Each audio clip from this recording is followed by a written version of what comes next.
So first of all, let's talk about the Badger program itself, because you guys have had an unbelievable season total sports-wise, between football, basketball, a lot of the other sports. One of them we were talking about, Mark Johnson, the women's hockey team. You've upgraded at the men's hockey program. So right now you're kind of king of the mountain. Well, we are having a good year, and I just noticed that the Learfield Cup standings came out last week, and we're second.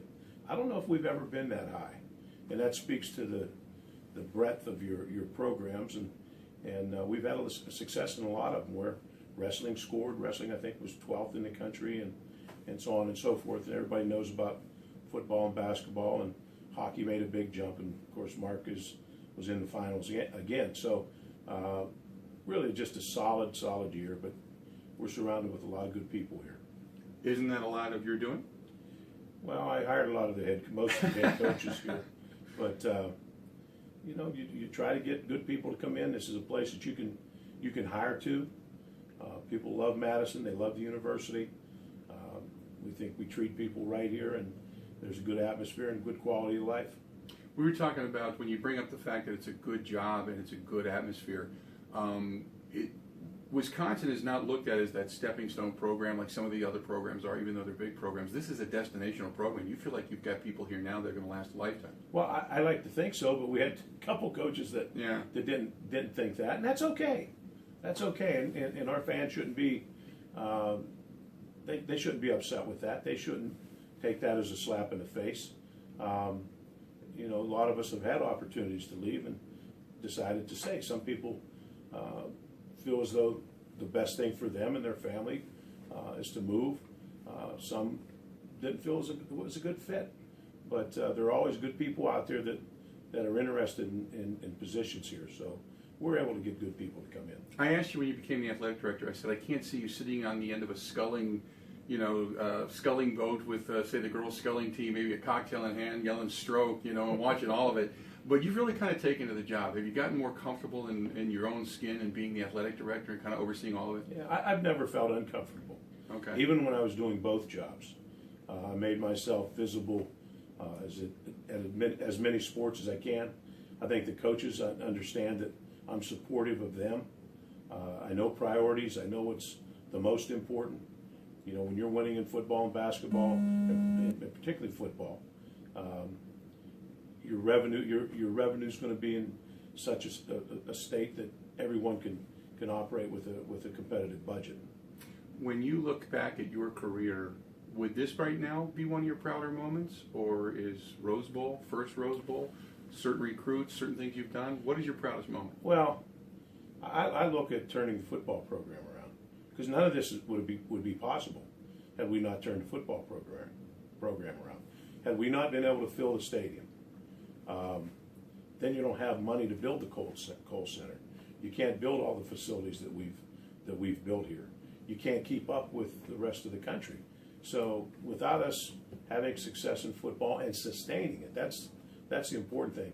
You see a lot of peak and valley programs. Even some of our named schools, the bottom has fallen out for a year or two. We've been able to stay consistent, and because of that, we've been able to fill the stadium and do things that keep us competitive in all sports. A lot of shots of you, either a box or on the sideline or in the stands over the last few years, watching basketball programs, watching obviously the football program, and nail-biting situations. Would you rather be the coach, somewhat in control, or do you like being that fan going, man, this is what it's all about? I wouldn't want to be the basketball coach because I wouldn't know what to do. Other than make a stop or make a bucket. That's the only thing I know. Football, I trust Paul, but it's fun to be in control. It's fun to make the decisions. But I did that enough, and I know my role, and I don't put I don't invest the time like the fans. Everybody knows what should be called and what would work and what won't work, but I didn't invest the time during the week to watch film and know tendencies and know what your kids can do and what they can't do. I think I know, but I didn't invest the time that the coaches did. So I really never second guess them. Do you have your hours become a little bit shorter? You're getting home a little bit earlier at night now? Well, you keep pretty busy. Yeah. You keep pretty busy in this, and it's year round. There are no hours. Mm-hmm. There are no hours. It's tonight I've got to go I've got to go have dinner with some coaches. I'll be out raising money the rest of the week and at some meetings at the Final Four.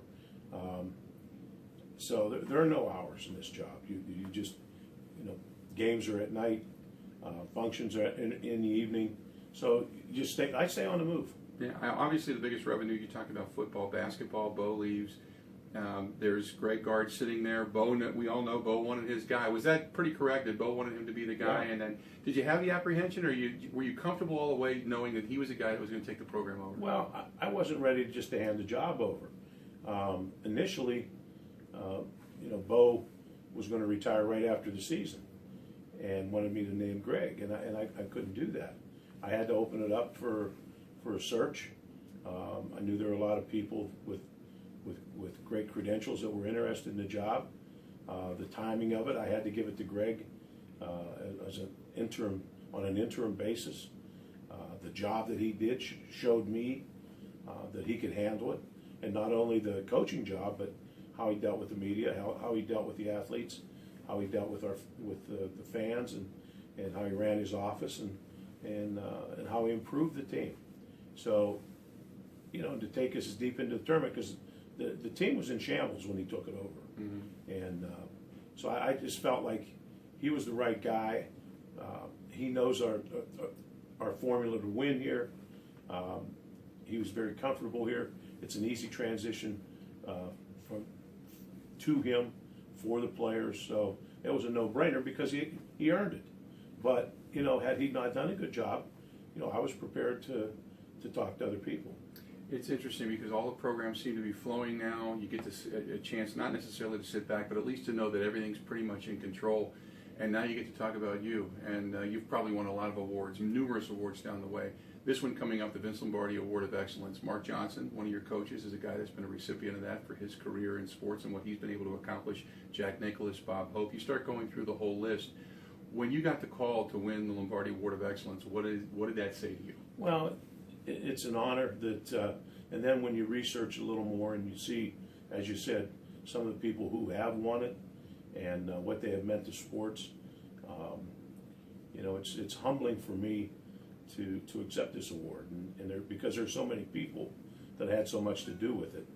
I look at all my assistant coaches over the years, the people that have supported me, friends, family, all the players that believed in me and came through here, the coaches that produced here, and the guys we have right now and how they function. All those are part of this award and had something to do with this award, and so I'm truly humbled to receive it. I know come Saturday night, you and I are going to get a chance on stage, and I'll usually do a little Q&A. Is there anything you want me to ask you and don't want me to ask you? Let's have a little fun. It's always a pleasure to see you and talk to you. Thanks so much. My pleasure.